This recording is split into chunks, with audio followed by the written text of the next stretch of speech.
Donc on se retrouve ce soir dans le livre du Lévitique. On avait vu que ce livre du Lévitique, c'est en gros, pour résumer, le manuel du parfait petit adorateur. Et ce manuel, il est donné par Dieu lui-même, hein, qui explique qui explique à son peuple Israël à l'époque comment il voulait que ce peuple lui rende un culte. Et la dernière fois, on avait vu le chapitre 1er et le début du chapitre 6 qui parle des holocaustes. Et donc des sacrifices, les holocaustes qui n'étaient pas là pour expier le péché. Il n'est pas question de péché là-dedans, mais juste honorer Dieu pour ce qu'il est, parce qu'il est Dieu, l'honorer pour sa sainteté. Et on avait vu que bon, Israël forcément n'a pas pu accomplir la loi. Un seul a pu accomplir le parfait holocauste, c'est Jésus lui-même. Là, il n'y avait que des images qui étaient données d'animaux parfaits, animaux mâles, qui étaient offerts en entier à Dieu pour l'honorer, pour l'adorer.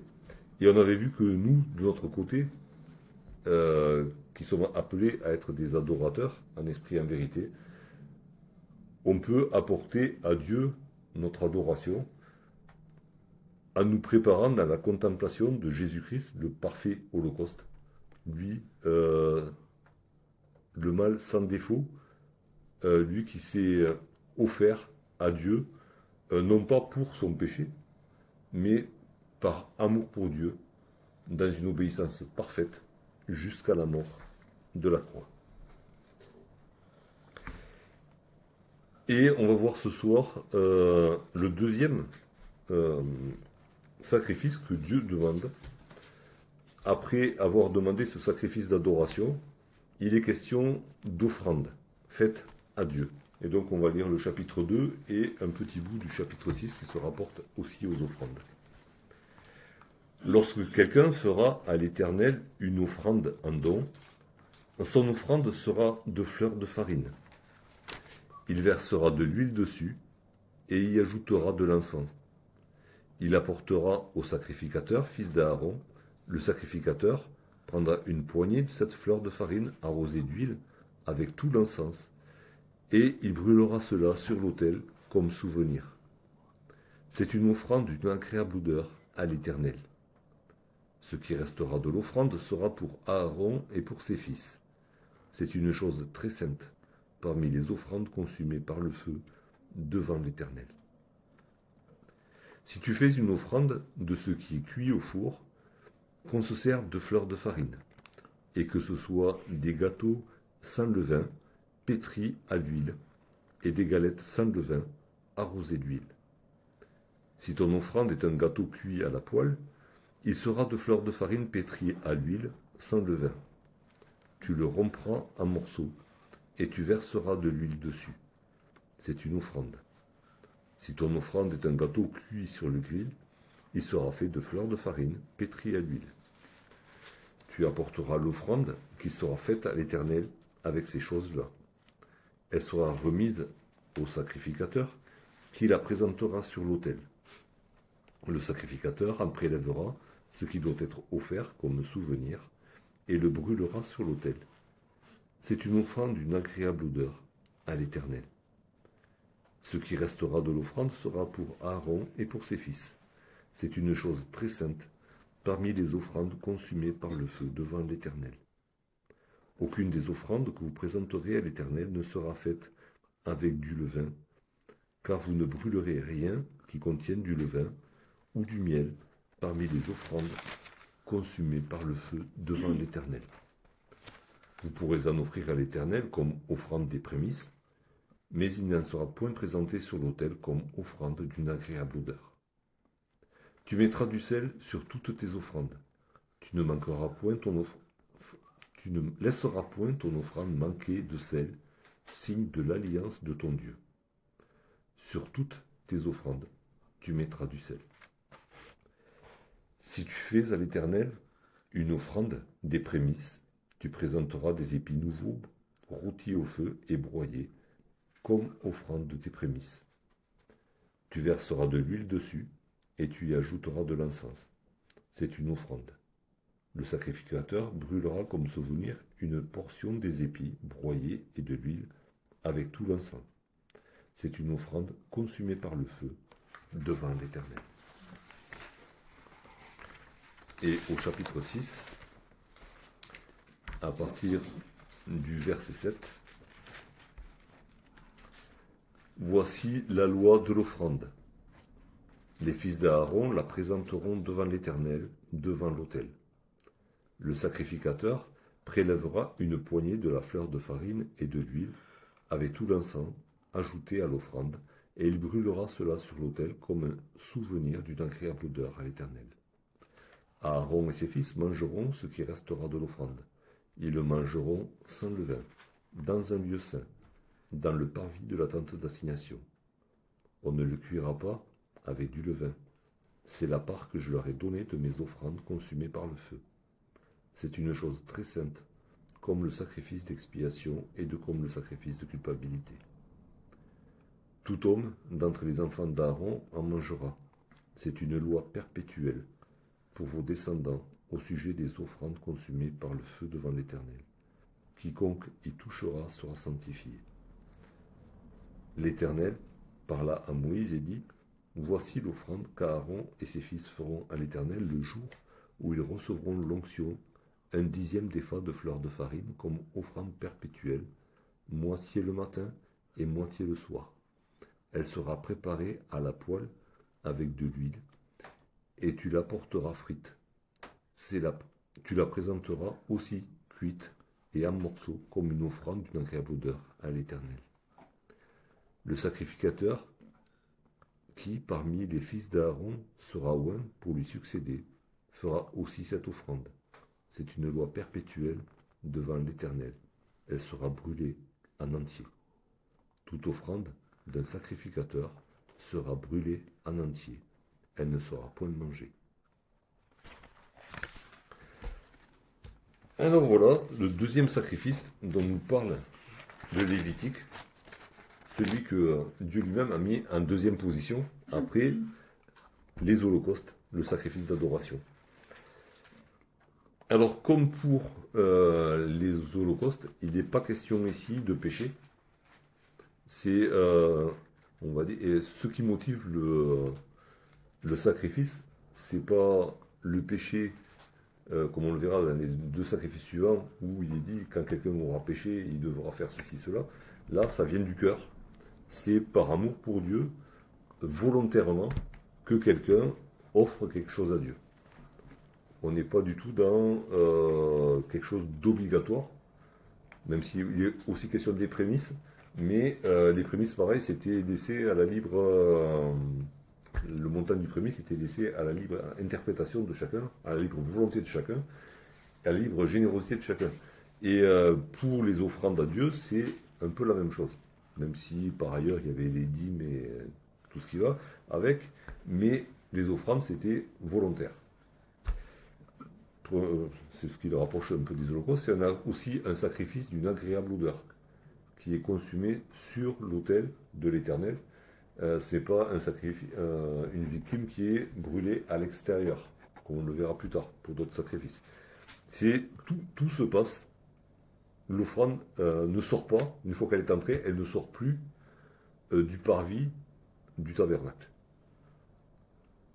Alors il y en a une partie qui est offerte sur l'autel, il est dit en guise de souvenir. Alors on peut dire que c'est un souvenir de tout le reste de l'offrande. Hein. Il peut y avoir d'autres interprétations. Et donc il y a une partie qui est sur l'autel, et le reste est consommé par les sacrificateurs. C'est leur nourriture. Alors on peut voir un petit peu de quoi sont composées ces offrandes. Alors la base de l'offrande, c'est de la fleur de farine. Hein, la fleur de farine, c'est quoi? C'est la farine, le premier choix, on va dire. Hein. Alors, c'est intéressant de savoir quand même qu'à l'époque, bon, ils n'allaient pas au supermarché acheter de la farine. Hein, ils avaient du blé, mais ils avaient une meule, et chacun chez soi, sauf quand il y avait un grand moyen mis en commun, ben, chacun avait sa petite meule, moulée mouler son blé, si je ne me trompe pas dans les accords de verbe, dans la conjugaison. Et il fallait le moudre donc. Et après l'avoir moulu, il était tamisé pour en retirer la fleur de farine. C'est pas quelque chose qui devait se faire tous les jours, certainement. D'habitude, je pense qu'il moulait le grain et puis tout y passait. Hein. Il ne cherchait pas à faire c'était pour les jours de fête, peut-être, pour faire certaines pâtisseries, peut-être. Pour l'offrir à Dieu, c'est la fleur de farine. Le dessus du panier, le meilleur. Deuxième ingrédient, c'est l'huile. Et dans la parole, l'huile, c'est l'image, la représentation du Saint-Esprit. Une des représentations du Saint-Esprit. Avec la fleur de farine et l'huile, il y a l'encens. Et l'encens est là pour honorer Dieu. Hein, c'est ce qui font fumer. Et du coup, j'ai pas vérifié, mais j'avais dit l'autre fois qu'il y avait deux verbes qui étaient traduits par brûler en français. Il y en a un où c'est vraiment consumé pour détruire.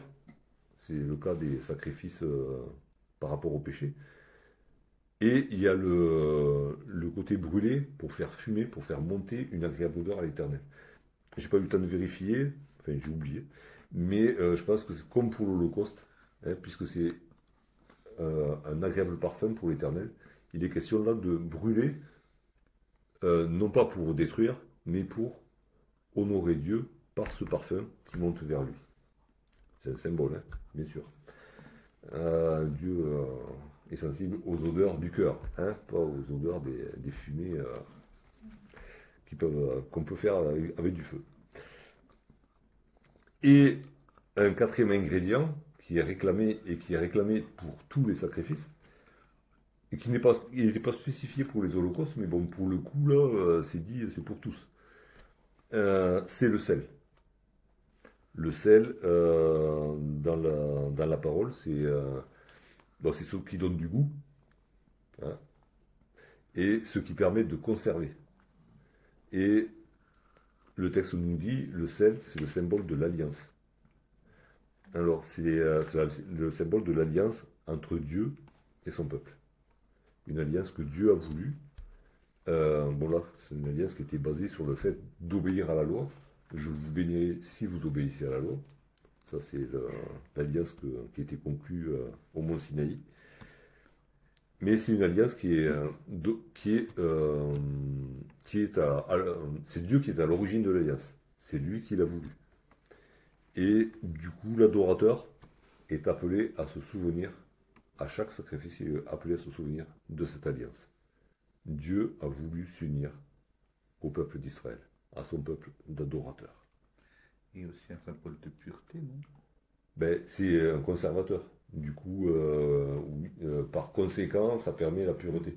Hein, parce que ajouter aux aliments, ça empêche le développement des moisissures.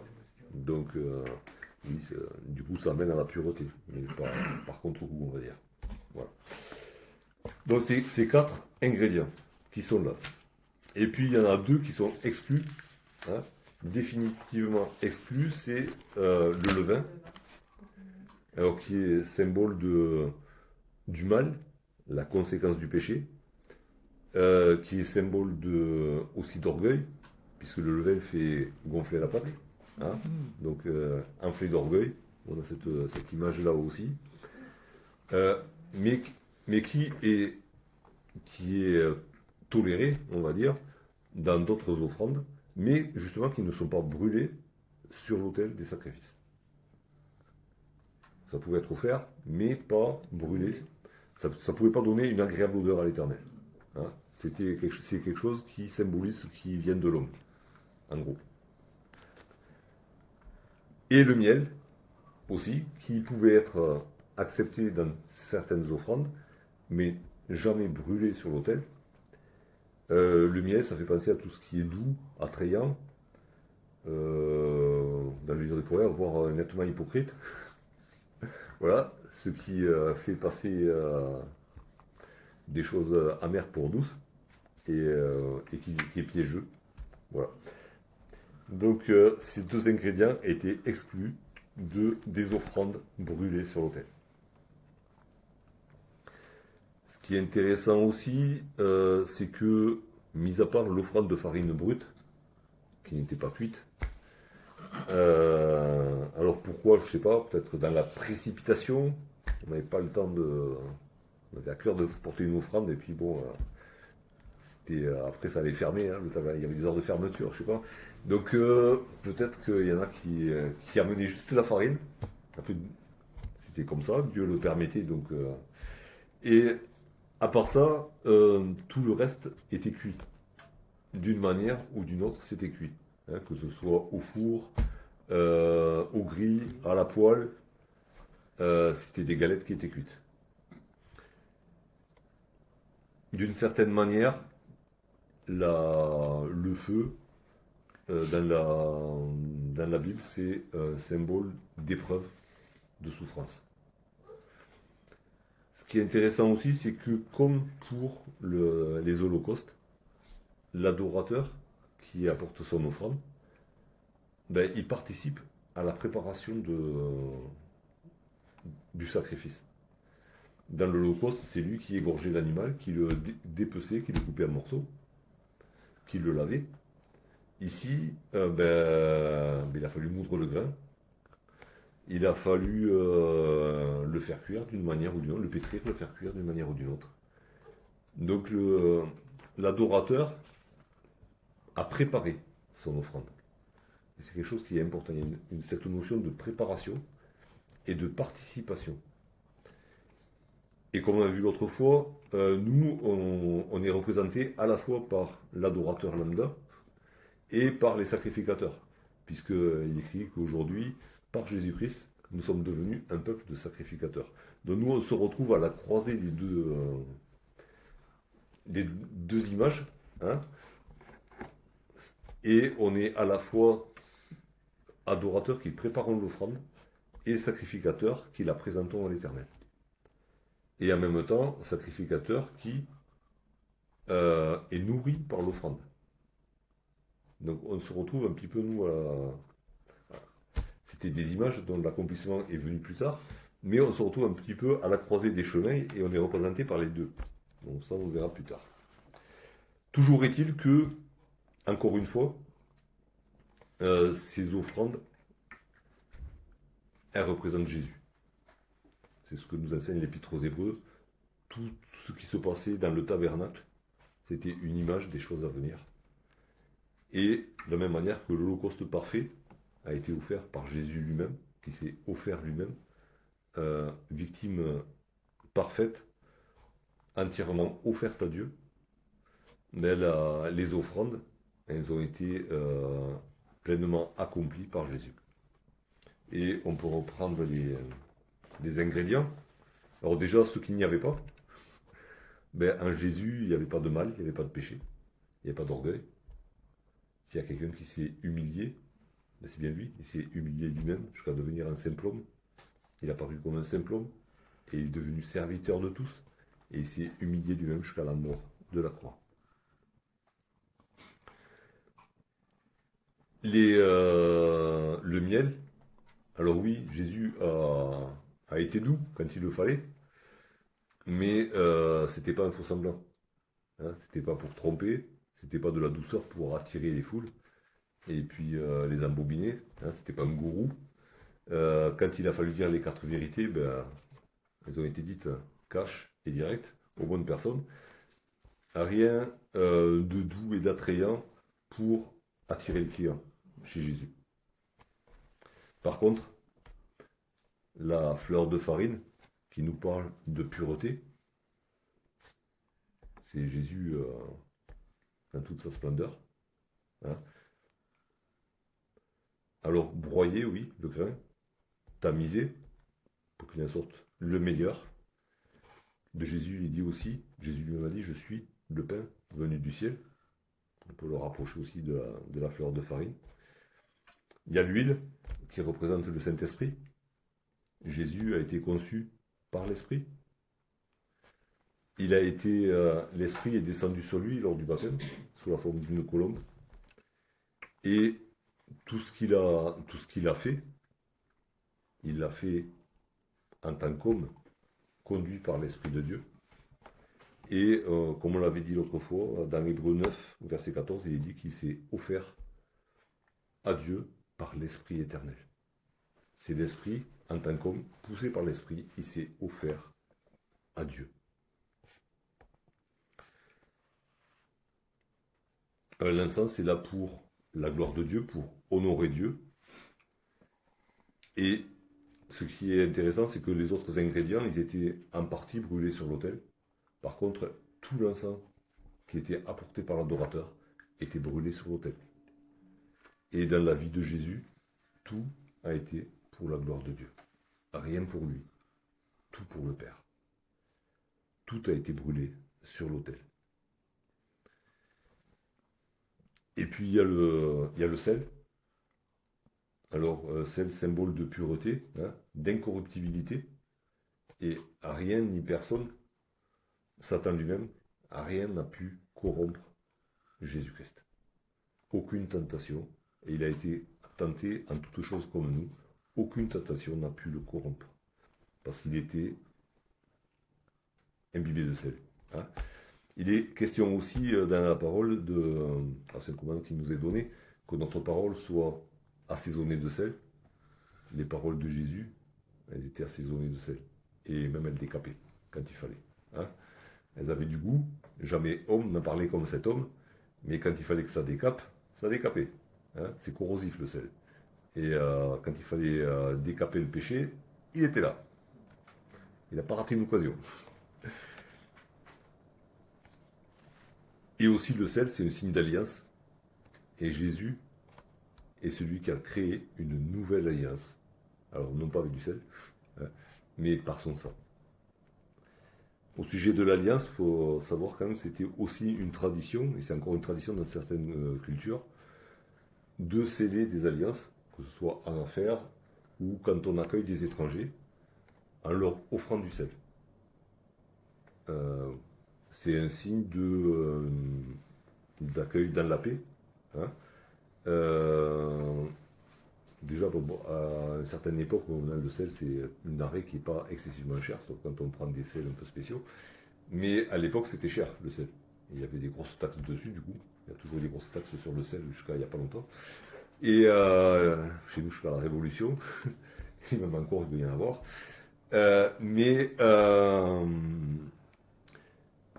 Mais offrir du sel, c'était un signe d'amitié.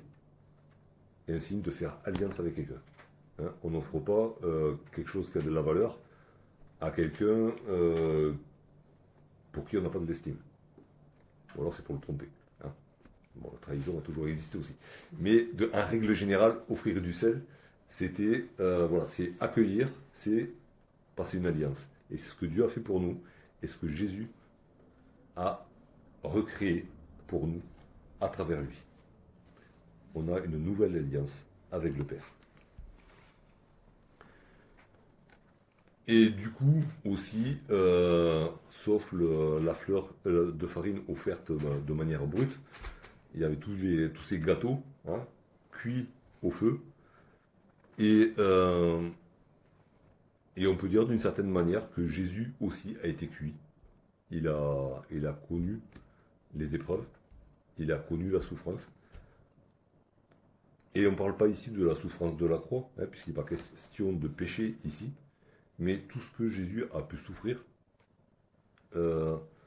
lui, juste au milieu des pécheurs. C'est vraiment le poisson hors de l'eau, Jésus. Imaginez quelqu'un de parfaitement juste au milieu de nous. Hein. Et en plus, non seulement il était juste, et il voyait les hommes autour de lui commettre tous les péchés, mais il connaissait leurs pensées. Et même si les paroles étaient belles, il connaissait les pensées derrière. Qu'est-ce qu'il a dû endurer toute sa vie? Il y avait de quoi le cuire. Hein. Il y a eu la souffrance à cause de la souffrance des hommes, parce qu'il était sensible à la souffrance des hommes. Combien de fois il est écrit qu'il a été ému de compassion? Il y a 2 fois où il est question de Jésus qui pleure. Ben, il pleure avec ses amis qui sont dans le deuil. Et il pleure sur Jérusalem qui va être détruite. Et tout le peuple qui est là, qui va être dispersé, qui va être massacré. Jésus n'a pas pleuré sur lui-même, il a pleuré sur les autres.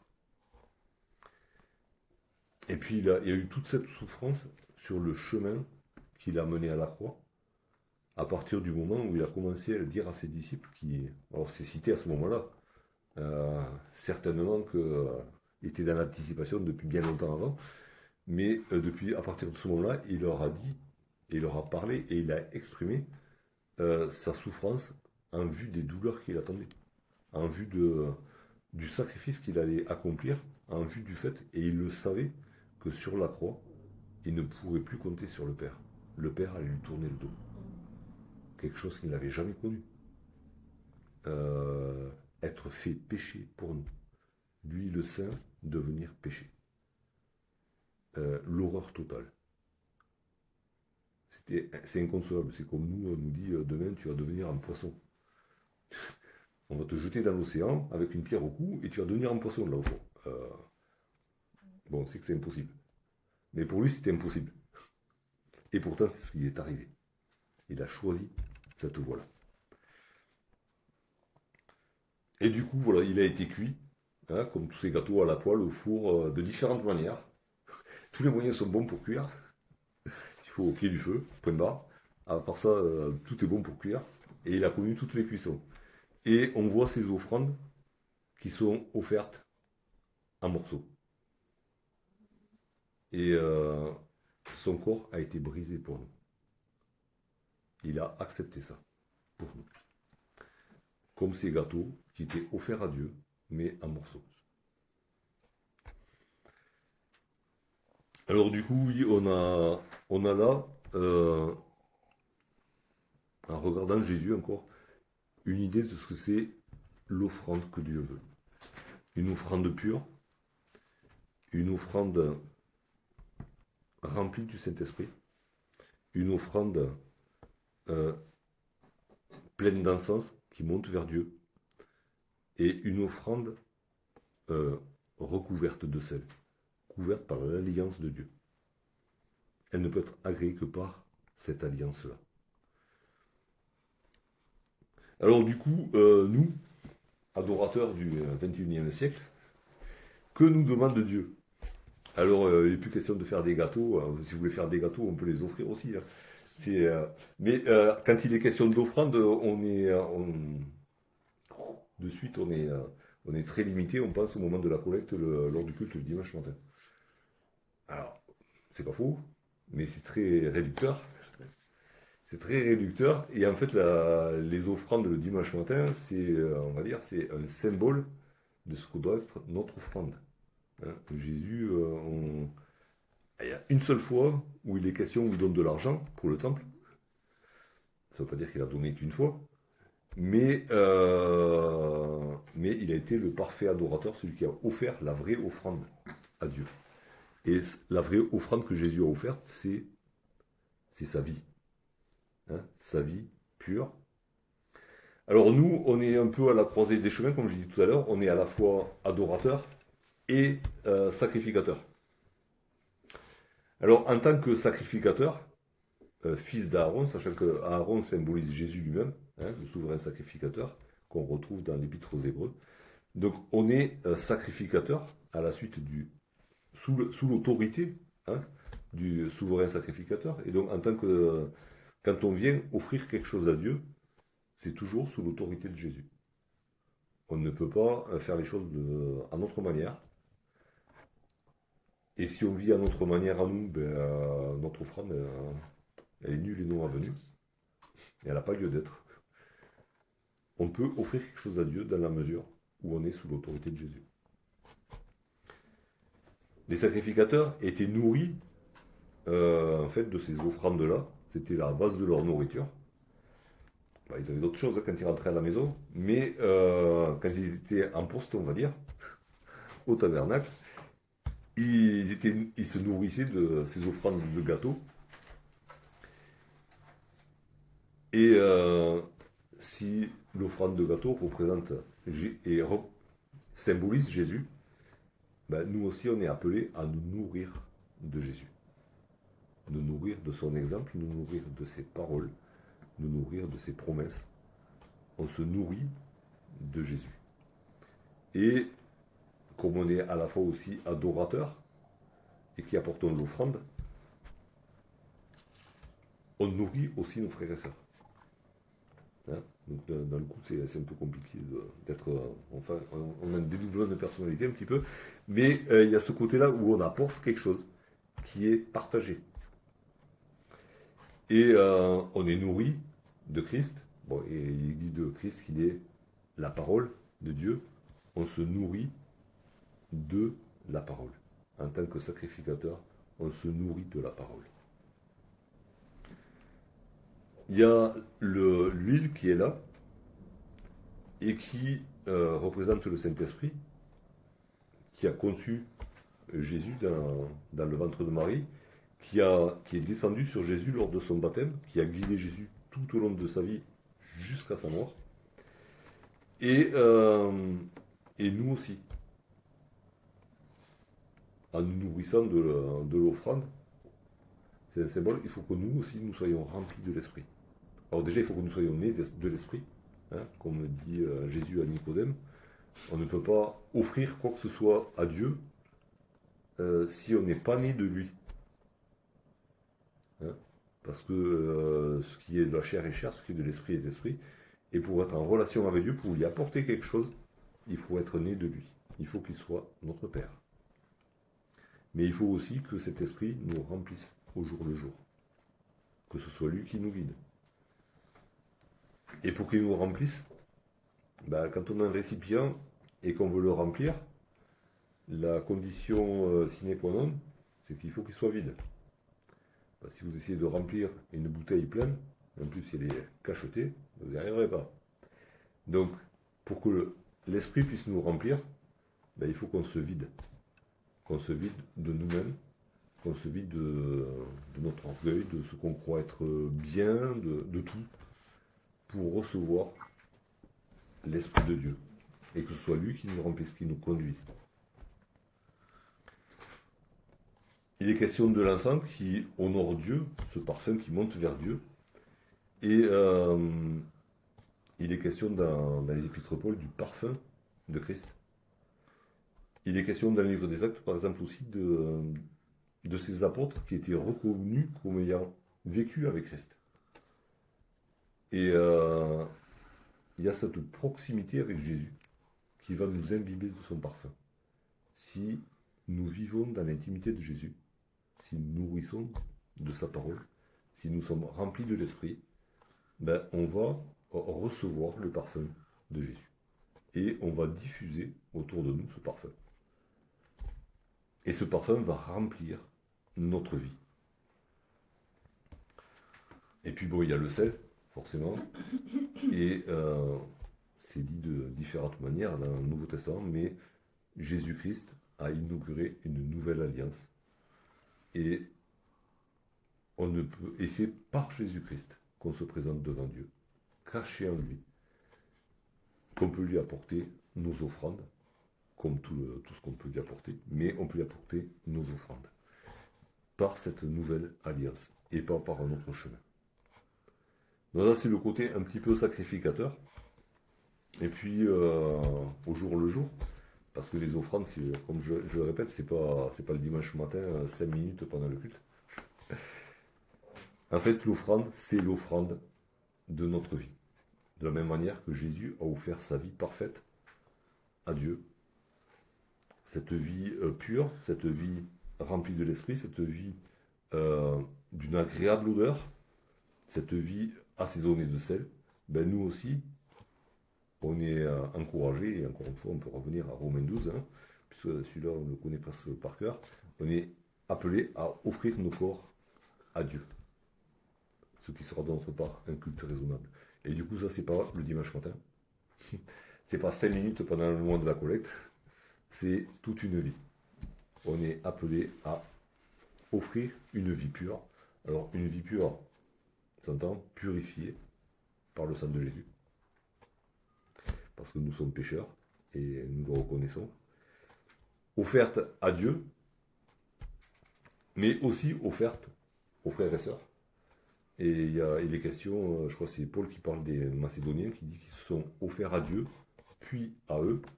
On ne peut pas s'offrir à Dieu et ne pas s'offrir aux frères et sœurs. Ça ne colle pas avec le message de la parole. Donc une vie offerte à Dieu, aux frères, une vie pure, purifiée par Dieu.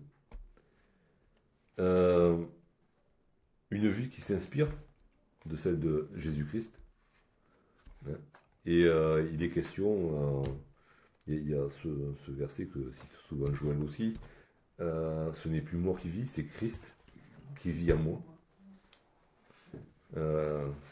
Et là, c'est vraiment une vie purifiée, hein, aux yeux de Dieu, parce que Christ vit en moi. C'est ça ce que ça veut dire, avoir une vie pure devant Dieu. Une vie reçue par l'Esprit et guidée par l'Esprit. Une vie qui est préparée pour être offerte et qui est préparée parfois par les épreuves et la souffrance. Et je crois que c'est dans Attends, je ne vais pas dire des bêtises.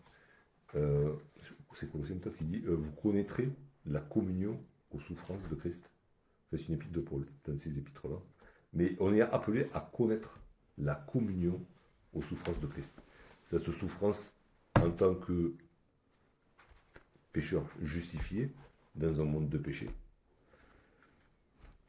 Souffrance par sympathie pour ceux qui souffrent.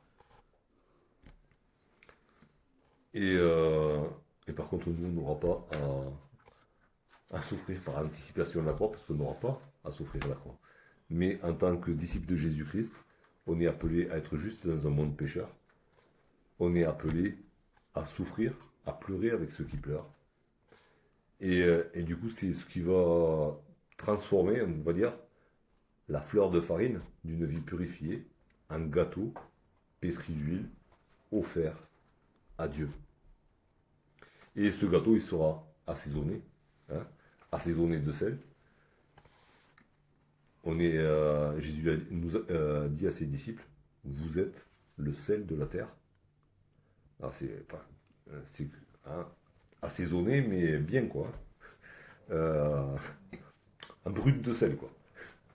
De la fleur de sel. Hein, de la fleur de farine, il y a la fleur de sel qui va nous garder, hein, de la corruption du péché, du mal, et qui va aussi faire de nous que nous puissions avoir des paroles assaisonnées de sel.